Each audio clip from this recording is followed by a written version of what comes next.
नमस्ते अपर्णा जी, बहुत बहुत धन्यवाद आपका हमारे नमस्ते आदि गुरु जी। हमारे इस शो पे आने के लिए, हमारे इस धर्मा डायलॉग्स प्रोग्राम पे आने के लिए। आपने एक बुक भी लिखी है, आप बताएंगे उसके बारे में, बुक के बारे में अपने? जी, अब मैं पहले आपको बुक ही दिखाती हूँ, अगर देख पा रहे हैं तो। यजुर्वेदीय ब्राह्मणों में ज्योतिष के तत्व। अच्छा, बहुत ही अच्छा जी। किस बारे में है हाँ, ये, और क्या थोड़ा सा बताएंगे? बेसिकली अभी हमने जितनी चर्चा की उसमें ये तो क्लियर हो गया, यजुर्वेदीय ब्राह्मण जो है वो यज्ञ परक ग्रंथ है। जी। तो ये वैदिक ऋषि जो है उनको आप साइंटिस्ट समझ लीजिए। हाँ। साइंटिस्ट भी क्या, एस्ट्रोनॉमर समझ लीजिए, अगर मैं शॉर्ट में कहूँ तो। इस तरह के एस्ट्रोनॉमर्स आप सोच लीजिए, क्योंकि यज्ञ जब वो कर रहे थे तो जब उन्होंने खाली यज्ञ नहीं किया, उन्होंने उसके बेनिफिट्स की भी बात की है। जब वो बेनिफिट्स की बात कर रहे थे तो उन्होंने ये जाना कि जैसे अभी हम थोड़ा कभी कभी आज की डेट में भी हम डिस्कस करते हैं ना, आज मंगलवार है, आज शनिवार है, आज ये एकादशी, आज पूर्णिमा है। तो ये सब तिथि का ज्ञान, ये सब नक्षत्रों का ज्ञान, ये सब चीजें जो है इनको उन्होंने अपने यज्ञ में फॉलो किया है। तो यज्ञ इन्हीं की दृष्टि से किया गया। जैसे कि एक बहुत बड़ा इंपॉर्टेंट यज्ञ है, 10 पौंड मास यज्ञ। अच्छा। नाम सुना होगा आप सबने। दर्श का मतलब है अमावस, पौंड मास का मतलब है पूर्णमासी। तो ऐसा यज्ञ जो अमावस या पूर्णमासी तिथियों को ही होता है, उसे 10 पौंड मास कहते हैं। तो ये इस यज्ञ का अपना रेलिवेंस है। तो अब है तो यजुर्वेदीय ब्राह्मण जो है वो है तो टेक्स्ट जो है वो यज्ञ परक है, लेकिन यज्ञ के लिए उन्हें काल की जरूरत है। तो काल की बात हो रही है। अब जो ऋषि हैं, आप अगर ऋग्वेद का या यजुर्वेद की संहिताएं देखते हैं, वहां भी आपको काल परक मंत्र दिखेंगे। ऋग्वेद में थोड़े कम है, लेकिन यजुर्वेद स्टार्ट होते ही पूरा काल का पूरा दिखने लग जाता है, काल परक। तो अगर आप देखें तो मैंने जैसे पहले बोला था कि ऋषियों ने अपने एक्सपीरियंस से सारा ज्ञान डेवलप किया है। तो उन्होंने जब डेली देखा, जैसे मैंने पहले बोला सूर्य का एग्जांपल दिया था ईस्ट वाला, तो उसी चीज को आप ध्यान में रखिए। उन्होंने डेली ये चीज देखी तो उन्होंने फिक्स कर दिए। मतलब वो एक तरह के एस्ट्रोनॉमर्स थे, वो स्काई वॉचिंग करते थे। आपको एक कैसे स्काई वॉच करते थे, क्या टेलीस्कोप था, क्या ये था वो था? नहीं, ये सब नहीं था। दूरदृष्टि थी पहली चीज। दूसरा, आज के पर्सपेक्टिव में मत देखिए, आज पॉल्यूशन है, हजारों तरह के केमिकल हमारे आसमान में घूम रहे हैं। मुझे तो दिन में भी स्काई कभी ब्लू नहीं नजर आया इंडिया में रहते हुए जी। और रात को भी अगर हम चाहें कि हम स्टार्स को गेज करेंगे तो भी हम नहीं देख सकते। हमें यहाँ पर चंद्रमा भी कई बार नहीं दिखता है। तो आप ये देखिए कि उस समय की बात करिए, अगर हम आज से 5000 3000 वर्ष के शतपथ ब्राह्मण का समय जो काल गणना करने वाले विद्वान हैं, उन्होंने जो है अबाउट 3000 BC बताया है। अच्छा। तो 3000 BC अगर आप समझते हैं तो 3000 के टाइम पे कितना क्लियर स्काई रहा होगा, आज के जैसा तो नहीं होगा। तो वो लोग स्काई वॉचिंग जब करते थे तो उन्होंने तिथियां, मुहूर्त, यहाँ तक की बहुत सारी चीजें इस बुक के अंदर, जैसे आपने बात कही, सबसे बड़ी इकाई जो है हमारी समय की वो है संवत्सर। आज हम इसे ईयर बोल देते हैं, लेकिन उन्होंने पूरा सारा फिट कर दिया है। मतलब आपको जो एक कैलेंडर का सिस्टम जो दिया है वो यजुर्वेद ने दिया है। हाँ। ये मैं कहना चाहती हूँ, कैलेंडर सिस्टम। अगर कोई कहे नहीं हमारे पहले भी था, हमारे ऐसे भी था, अच्छी बात है, था तो हम उसके लिए कंपैरेटिव स्टडी करने को तैयार है। हमारी यूनिवर्सिटीज इस तरह के कोर्सेज ऑफर करती हैं, जहां पर हम देख सकते हैं कि क्योंकि इंडो यूरोपियन लैंग्वेजेस जैसे एक जैसी दिखती हैं, उसी तरह से इजिप्ट का कैलेंडर भी हो सकता है। तो हमें इजिप्शियन ग्रंथों को पढ़ें और इधर से वेद को पढ़ें तो हम कंपेयर कर सकते हैं। लेकिन अगर हम वेद के पर्सपेक्टिव में बात करें तो अगर हमें कोई कैलेंडर देने वाला ग्रंथ है तो वो यजुर्वेद है, जिसने सबसे बड़ी इकाई संवत्सर बताया, फिर उससे छोटा ऋतु, फिर उससे छोटा मास, फिर तिथि, फिर पक्ष जो शुक्ल पक्ष कृष्ण पक्ष है, फिर तिथि, फिर तिथि के बाद आपके मुहूर्त आ जाते हैं, जो 48 घंटे का मुहूर्त है, 48 मिनट का जो मुहूर्त है डेली होता है, और ऐसे हर दिन कुछ है। और साथ में फिर उसके बाद मुहूर्त के अलावा भी बहुत सारी चीजें, जैसे सप्तऋषि के बारे में, ध्रुव तारा, विषुवत मंडल, संपात, जो इक्विनॉक्सेस हैं, ये सारी डिस्क्रिप्शन जो है हमें यजुर्वेद में मिलती है। और सबसे बड़ी बात है, सिर्फ मिलती नहीं है, यहाँ पर तो नाम तक बताए गए हैं उनके। पूरे पूरे नाम है, मतलब एक एक पक्ष के नाम बताए गए हैं। अच्छा, हम आज बोलते हैं शुक्ल पक्ष, कृष्ण पक्ष, लेकिन वहां पर अपर पक्ष बोलेंगे या खाली पक्ष बोल देंगे, ऐसे करके नाम है। और भी बड़े सारे नाम दिए, एक ही चीज को डिफाइन करने के लिए उन्होंने कई टर्म्स को यूज किया है। साथ ही अब संवत्सर, जैसे अब वो बोलेंगे संवत्सर सबसे बड़ी इकाई है, पूरे डेज का सिस्टम। हमारे यहाँ 365 डेज अब हो गए, ये जो कैलेंडर हम वेस्टर्न का अभी फॉलो कर रहे हैं उसके अकॉर्डिंग है, लेकिन वेद के according 360 days were there in 1 year. तो 360 की वो पुष्टि जो है बार बार करते हैं, ऋतुओं के माध्यम से करते हैं, मास के माध्यम से करते हैं, हर तरह से बताते हैं। तो बहुत, मतलब इसके बारे में कितना जितना बोलूंगी उतना ही कम है। जैसे कि संवत्सर आपका उन्होंने बोल दिया 360 दिन का है, फिर वो खुद ही कह रहे हैं कि इसमें 12 महीने होते हैं, तो हमें पता चल गया 12 महीने। फिर खुद ही कहते हैं कि एक महीना 30 दिन का है। अब वो 30 दिन का क्यों है? क्योंकि चंद्रमा का वैसे चलने का स्टाइल है। तो ये फेजेस की बात आ गई। फिर उसके बाद ये जो ऋतुएं हैं, वो कैसे ऋतुएं हैं? उन्होंने कहा हर 2 मास की एक ऋतु होती है। वसंत ऋतु 2 महीने तक रहेगी, ग्रीष्म ऋतु 2 महीना, वर्षा ऋतु 2 महीने। अच्छा, ऋतुओं के नाम भी बताए हैं, वर्षा, ग्रीष्म ऋतु और वसंत, वर्षा, वसंत, ग्रीष्म, वर्षा, देन उसका शरद, हेमंत, शिशिर, ये 6 ऋतुएं हैं। ये सारे नाम उन्होंने बताए। कई बार 5 ऋतुएं बता दी हैं, शिशिर और हेमंत को एक ही मान लिया है। तो ऋतुओं के नाम हो गए। संवत्सर के भी जो 12 महीने हैं, 12 महीनों के नाम बता दिए उन्होंने। और संवत्सर तो अपने, अच्छा संवत्सर कोई और नहीं है, बताइए कितना इंटरेस्टिंग है। पता है कौन है संवत्सर? सूर्य। हाँ, सूर्य की लाइफ जो चलती होगी पूरे सूर्य की ना, जो सूर्य चल रहा है ना, देखिए सूर्य डेली उग रहा है, डेली छिप रहा है, डेली उग रहा है, डेली छिप रहा है। जब वो दोबारा से सेम जगह पे आ गया तो उन्होंने कह दिया 1 संवत्सर कंप्लीटेड। दिस इज, मैं नहीं कह रही हूँ, ये यजुर्वेद कह रहा है। और ये सर्कल आपको दे दिया सूर्य संवत्सर। अब सूर्य भी संवत्सर नहीं है। सूर्य कौन है एक्चुअली? सूर्य क्रिएटर है। उनको यजुर्वेद की लैंग्वेज में क्रिएटर का नाम प्रजापति है। प्रजापति है, तो सूर्य प्रजापति है। पर सूर्य अगर प्रजापति है तो वसंत ऋतु भी सूर्य है, वसंत ऋतु भी प्रजापति है। ऐसे कनेक्टिविटी निकाली गई है। तो ये एक एक चीज के, अगर आप मेरा ये बुक देखते हैं तो आपको you will find number of numerous references to what I am saying. बहुत सारे रेफरेंसेस हैं एक एक चीज को मैंने, लेकिन है ब्राह्मण ग्रंथों के आधार पर, और थोड़ा थोड़ा संहिताओं को भी मैंने टच किया, तो सब्जेक्ट बहुत बढ़ जाता, वास्ट हो जाता जी। और लेकिन ये इसमें रिसर्च का बहुत अभी भी जगह है। आपका स्कोप है, आप कर सकते हैं, आप कंपैरेटिव कर सकते हैं, जैसे मैंने ऑफर किया कि कोई भी अगर चाहे तो कर सकता है उस तरह से। तो अब पुराणों में चले जाएं तो वहाँ क्रिएटर ब्रह्मा है। अब यहाँ पर आप ये जरूरत ना कहीं मैं ब्रह्मा ढूंढूं, कहीं नहीं मिलेगा। मैं आपको गारंटी दे रही हूँ, ब्रह्मा नहीं मिलेगा। आपको क्या मिलेगा? आपको प्रजापति मिलेगा। फिर अगर यही उपनिषदिक लैंग्वेज में देखेंगे तो प्रजापति जो है ब्रह्म है। अलग अलग नामों से बता दिया, अलग अलग नाम है, अलग अलग नाम है, लेकिन उनके ना वो भी फैक्टर भी, मतलब सॉरी, कैरेक्टरिस्टिक्स भी उनके चेंज है। यहाँ क्रिएटर के रूप में प्रजापति आपको दिखेंगे कि काम पे लगे हुए हैं, एकदम सब कुछ क्रिएट करते जा रहे हैं, लेकिन ब्रह्म जो है वो वननेस की फीलिंग दे रहे हैं। सब कुछ एक है, सब एक है, ऐसा करके आपको फीलिंग आएगी कि जितनी भी चीजें हैं वो जाके कहाँ लीन हो रही है? ब्रह्म में। और ब्रह्म कौन है? आपकी खुद की चेतनता ही है। जी। तो ये मतलब इतना वास्ट है। खैर इसमें मैंने कोशिश की है कि इसका फिलोसॉफिकल एस्पेक्ट भी बताऊं ज्यादा, इसका जो, क्योंकि ब्राह्मण ग्रंथ है, यज्ञ की बात हो रही है, तो इसका सामाजिक परिवेश क्या है, सांस्कृतिक जितनी भी चीजें हैं, आपको अपने आप को 3000 BC के टाइम पे रखकर इस ग्रंथ को पढ़ना पड़ेगा।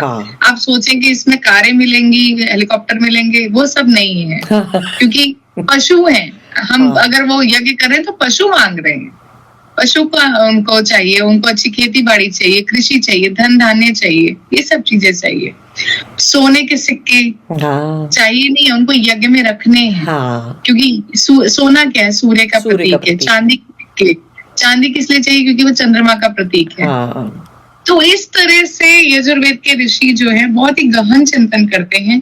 उस चिंतन को थोड़ा बहुत जो मुझे समझ आया वो मैंने इसमें पुस्तक में अपने दिया। बहुत सुंदर, बहुत ही बढ़िया। मैं आपको एक अपनी जेन्युइन परेशानी बताता हूँ जो एक यहाँ पर मेरे साथ हुई। तो जब मैं ऑस्ट्रेलिया में आई तो मकर संक्रांति, मैं दिसंबर 2016 में यहाँ पर आई थी। अब 2017 के जनवरी में संक्रांति होती है। संक्रांति कौन सी होती है? मकर संक्रांति होती है। तो ये मेरा पहला एक्सपीरियंस था कि देखो, जो सदर्न हेमिस्फीयर में मौसम होगा वो उल्टा है। जैसे कि अभी हमारी सर्दी आ रही है, आप नॉर्दर्न हेमिस्फीयर में गर्मी आ रही है। तो हम तो अभी सर्दी में जा रहे हैं ना, हमारे तो पत्ते झड़ रहे हैं बाहर पैर में, और भयंकर सर्दी आ जाएगी जून जुलाई में। तो मैंने सोचा कि मकर संक्रांति कैसे आ सकती है जनवरी में हमारी ऑस्ट्रेलिया में। तो आप जहां रहते हैं वहीं की सूर्य प्रणाली तो फॉलो करोगे आप, उसके अकॉर्डिंग तो त्योहार मनाओगे आप। तो हमारी संक्रांति तो नहीं आ सकती, मकर संक्रांति तो नहीं हो सकती 14 जनवरी में ऑस्ट्रेलिया के अंदर। फिर मुझे एक और बात पे बहुत डाउट आया।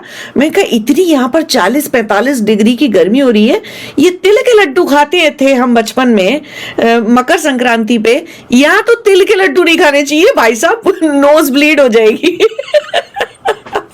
तो अब मुझे बहुत आश्चर्य हुआ। मैंने कहा, ये सारी ऋतुएं उल्टी हैं, सारे त्योहार क्या उल्टे हो गए, तो किस त्योहार में क्या पलटना चाहिए? आप मानेंगे नहीं, मुझे यहाँ से पढ़ के वहां से पढ़ के बहुत सारी रिसर्च करके ये समझ में आया कि हमारे हर फेस्टिवल में एक एस्पेक्ट है जो ऋतु से या सूर्य से जुड़ा है, और एक एस्पेक्ट है जो मून से जुड़ा है, चंद्र से जुड़ा है। तो जो चंद्र से जुड़ा एस्पेक्ट है अपने त्योहार में, हम उसको एज इट इज रख सकते हैं, क्योंकि चंद्र की कलाएं तिथियां सब एक हैं, वो तो नहीं बदल रही, चाहे वो नॉर्दर्न हेमिस्फीयर हो चाहे सदर्न हेमिस्फीयर में रह रहे हो आप।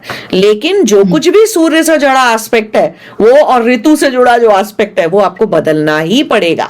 आप तिल के लड्डू नहीं खाएंगे, ये मकर संक्रांति नहीं है, ये कर्क संक्रांति है एक्चुअली, है। सूर्य जब इंडिया में, भारत में दक्षिणायन होता है, हमारे यहाँ उत्तरायण होता है, तो हम वो नेक्स्ट 6 मंथ की लाइफ साइकिल, जब इंडियंस को हम बोलते हैं कि अच्छा सूर्य उत्तरायण हो गया, अब तुम बहुत सारी योगिक साधनाएं कर सकते हो और अच्छे कर्म कर सकते हो, वसंत आ गई, जैसे आपने कहा सूर्य जीवन का प्रतीक है। तो ये सारी चीजें की साथ ऐसे हमने भी सोचा कि अच्छा हमारे यहाँ तो उल्टा हो रहा है, उस टाइम पे सूर्य दक्षिणायन हो रहा है, तो हम कह रहे नहीं तुम स्लो डाउन हो जाओ, सर्दी आएगी, हाइबरनेट कर जाओ सारे जने।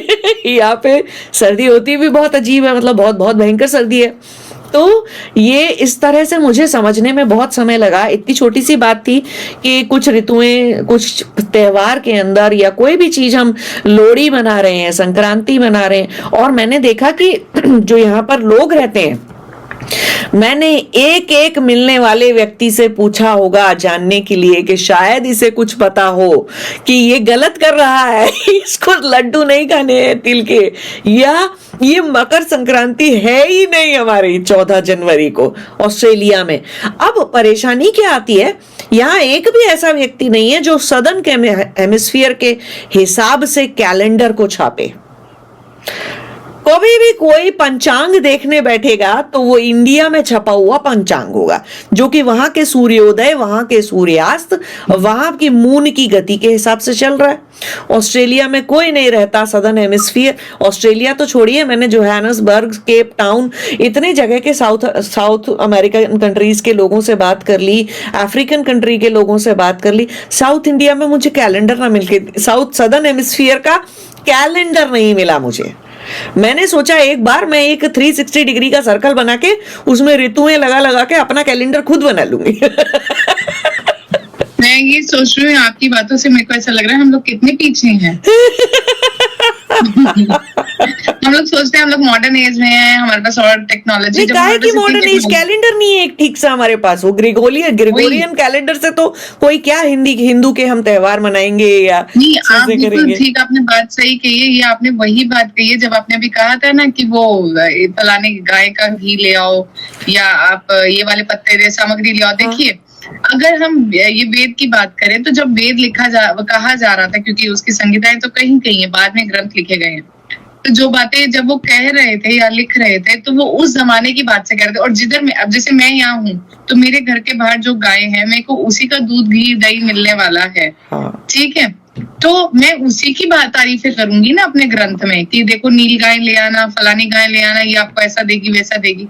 अब आप ऑस्ट्रेलिया में सेम गाय ढूंढ ही नहीं सकते, बिल्कुल नहीं। तो हमें बेसिकली वहाँ गाय के घी की बात करें कि जो काऊ हाँ, अवेलेबल है, लोकल काऊ। हाँ, जो लोकल गाय है हाँ। या जो भी आपके वहां पर, मेन आपको दूध से मतलब होना चाहिए। जी। अगर उसके खास प्रकृति उन्होंने बताई है तो वो फिर जो प्रकृति जितना ढूंढनी दूध, चाहिए। हाँ, वो चीज ढूंढनी हाँ, वो चाहिए, प्रकृति तत्व को ढूंढ लो, ढूंढनी वो चाहिए। तत्व ढूंढ लो बस, और उतने से वो चीज हो जानी चाहिए।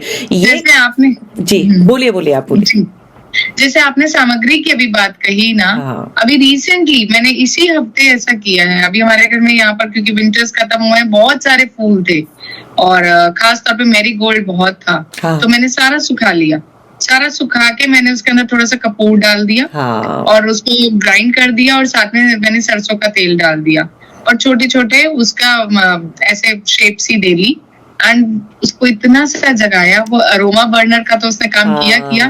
साथ में जो घर में वो कपूर की खुशबू होने से शुद्धि, यज्ञ हाँ। की जो फीलिंग आई ना, जी। मैं आपको बता नहीं सकती हूँ। और अभी भी मेरी एक टोकरी पूरी फूलों की सूख रही है। हाँ, बहुत सुंदर, बहुत ही अच्छा, बहुत ही जबकि मेरे पास सामग्री, हवन सामग्री है घर में, हाँ। ऐसी बात नहीं है। पर पता नहीं कैसे मन में आया, मैंने कहा मैं हमेशा, अच्छा नहीं तो मैं सूखे फूल ना फेंकती नहीं हूँ, मैं हमेशा क्यारी में डाल दिए कि चलो अपना फिर से मिट्टी बन जाएंगे। पर मैंने अब सोचा कि नहीं, वो सामग्री के रूप में यूज करके फिर उसको मैं उसमें डाल दूंगी। तो वो रिसाइकल भी हो गया, एनवायरमेंट की हेल्प भी होगी थोड़ी। जी बिल्कुल। और ये जो मैं आपको कैलेंडर की बात बता रहा हूँ, ये मेरे को ढूंढते ढूंढते रिसर्च करते मैं सूर्य सिद्धांत पढ़ने बैठ गई एक्चुअली। अच्छा, क्योंकि मुझे पता नहीं चल रहा था कि ये टेम्पोरल ईयर साइडरियल कैलेंडर, ये कैलेंडर वो कैलेंडर, अपना कैलेंडर बनाने के लिए। और मैंने वहां तक पढ़ डाला कि फाइनली कि आज से 12, मैं पीछे जाके क्लॉक से ऐसे देख देख के पूरा समझा कि एक्चुअली आज से 12,000 साल पहले के जो टाइम था, उसमें इंडिया के अंदर जून जुलाई में बर्फ गिरती थी। वो सर्दी के महीने थे और सदर्न हेमिस्फीयर के अंदर वो गर्मी के महीने थे।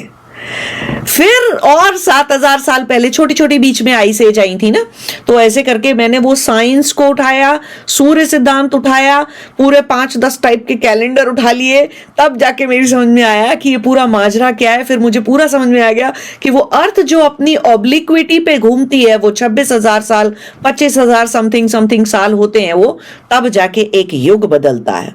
और उस एक युग के अंदर कम से कम 2 बार जो साउथ का मौसम है सदर्न हेमिस्फीयर का, वो नॉर्थ में चला जाता है, जो नॉर्दर्न हेमिस्फीयर का मौसम है वो पूरा साउथ में चला जाता है। तो क्योंकि धरती ना ऐसे ऐसे हिल रही है, तो पानी, और उसके चक्कर में पानी भी आगे पीछे होता है। हम आज बोलते हैं ना वाटर लेवल बढ़ रहा है, पानी के किनारे की चीजें डूब रही हैं, उड़ीसा हो गया, न्यूयॉर्क हो गया, मलेशिया हो गया, मॉरिशस हो गया, सब डूब रहा है पानी में, सब 10-10 मीटर पानी के अंदर पहुंच चुका ऑलरेडी।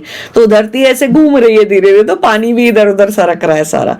तो इतनी, और ये जो आपने कहा वो प्रिसिशन ऑफ इक्विनॉक्सेस का, तो ये 26,000 का ही समय इसमें कहा जाता है। 26,000। बिल्कुल ठीक, आपने तो बहुत अच्छा इस पर रिसर्च किया हुआ है। उल्टा आपसे कई बार हमें भी ज्ञान मिल रहा है, क्योंकि मुझे वो डाइजेस्ट ही नहीं हो रहा था कि संक्रांति के दिन तिल के लड्डू और ये मकर संक्रांति हो ही नहीं सकती। एक्चुअली उसके कारण है, देखिए आप सबकी फैमिलीज बेस्ड है इंडिया में। हाँ। अब आप यहाँ फोन करते हैं, आप पूछते हैं क्या बना रहे हो, तो वो कहेंगे जी आज हम दिवाली मना रहे हैं, हाँ हमारे संक्रांति चल रही है। अब आपने देखा ये यहाँ पर संक्रांति मना रहे हैं और यहाँ हमारे पसीने छूट रहे हैं। हाँ। और हमारे यहाँ संक्रांति वाले दिन मतलब हल्की ठंड होती है। हाँ, लोहड़ी में आग जलाई इसलिए जाती है, वो लोहड़ी भी मना रहे कुछ लोग यहाँ पे। पूरी ठंड होती है। तो हमारे तो लोहड़ी से लेके होली तक प्रॉपर ठंड का माहौल रहता है कि आप ठंडे पानी में नहीं नहाएंगे, आपको गर्म चाहिए। तो अब आपके वहां पर इसका ऑपोजिट चल रहा है। तो हम आपने हमें विश किया तो आपने वही फॉलो कर लिया। हाँ। वो वाली बात हो जाती है। हाँ।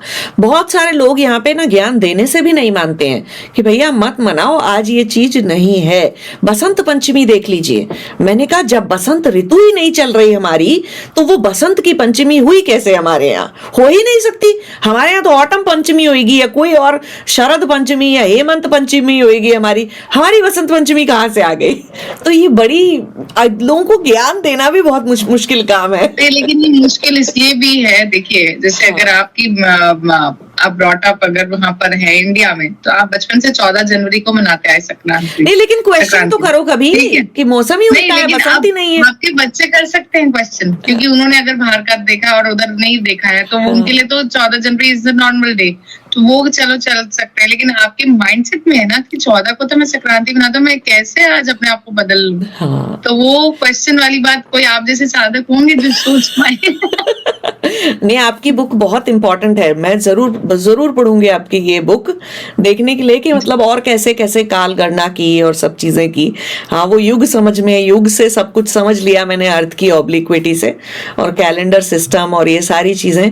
और कहीं मेरे मन में अपने आप से था, जब मैं वो हवन सामग्री के लिए फूल तोड़ रही थी यज्ञ करने के लिए, तो मुझे था कि मुझे मन में अंदर से आया कि ये ना योगिनी काल नहीं है, ये शक्ति काल नहीं है, मुझे अभी फूल नहीं तोड़ने चाहिए, अंदर से अपने आप से आया। तो नहीं रहा होगा, बाद में मैंने वो पंचांग उठा के देखा, मैं कहा ठीक टाइम में फूल तोड़े थे मैंने। गलत टाइम पे फूल नहीं तोड़े मैंने। ये जो आपने कहा है ना, मैंने देखा जैसे जैसे आप प्रकृति से जुड़ते जाएंगे हाँ, ना, कॉस्मिक उससे प्रकृति आपको ऑर्डर। रास्ता, हाँ, हाँ, प्रकृति आपको रास्ता भी दिखाती है और खुद ही मतलब जैसे हम कहते हैं ना कनेक्टिविटी, या अब हम क्या कहेंगे, बातचीत करती है, एक्सप्रेस करती है। तो जो ये अंदर से भाव आने की बात है ना, इसका मतलब आपका कनेक्शन स्ट्रांग था या स्ट्रांग है, तभी वो आपको जवाब मिल गया कि ये अच्छा काल नहीं है, ये बुरा काल है। और वरना हम नॉर्मल कोर्स में तो कितना कुछ करते रहते, कभी समय को ध्यान ही नहीं देते। हाँ, नहीं, मेरे अंदर बचपन से बहुत था कि ये चीज ये टाइम पे करने की नहीं है, ये तब करने की नहीं है, और कोई मुझे बताता नहीं था, कुछ नहीं, अंदर से जो आवाज आई। और मैं इतनी, ऐसे कह लीजिए कि ढीठ टाइप थी घर के अंदर, नानी चिल्लाए, दादी चिल्लाए, कोई चिल्लाए, अगर मुझे लग रहा है कि ये काम अभी नहीं होना चाहिए, बस फिर कोई करा नहीं सकता। देखिए, किसी किसी चीज के फिर अच्छी बातें भी ये निकल जाती हैं जी जी, कि आप उसके लिए डिटरमिन्ड हो गए और आज आप साधना में ही पहुंच गए, ये सबसे बड़ी बात है। जी जी, तो जी, बहुत अच्छा लगा आपसे बात करके, और बहुत आपका बहुत बहुत धन्यवाद ये सारा ज्ञान देने के लिए। बहुत बहुत आपका, इतना सारे लोगों को बहुत ही अच्छा लगेगा इतनी सारी चीज़ें समझ के और ज्ञान करके। और आपने जो उदाहरण दिए हैं वो बहुत ज़रूरी हैं, बहुत ही आसान है। किसी भी बात को इतनी गंभीर, इतनी कॉम्प्लेक्स सी वेद की बातों को याद रखने के लिए भी बहुत सुंदर एग्जाम्पल दिया है आपने। तो आपका बहुत बहुत धन्यवाद। नमस्ते अपर्णा। धन्यवाद आदि गुरु जी। बातें बहुत हो सकती हैं, लेकिन वही बात है कि हमारे समय की सीमा भी रहती है। और दूसरा एक ये भी है कि ये सब्जेक्ट ऐसा वास्ट है। हाँ। और एग्जाम्पल इसलिए भी मैं जो अपने से खुद ही ये एग्जाम्पल, जैसे आपको प्रकृति वो दे देती है ना जवाब, वैसे मुझे भी अंदर से ही लगता है कि वेद लोग पढ़ना भी चाहते हैं, लेकिन इसको शायद नहीं पढ़ते हैं कुछ सोचकर। तो कुछ ऐसे एग्जाम्पल्स होने चाहिए जिससे हम जुड़ सके। हाँ, बिल्कुल। तो इसीलिए ध्यान में रहा और यहाँ मैं कह पाई। तो धन्यवाद आपका भी मुझे ये मौका देने के लिए। Thank you. धन्यवाद।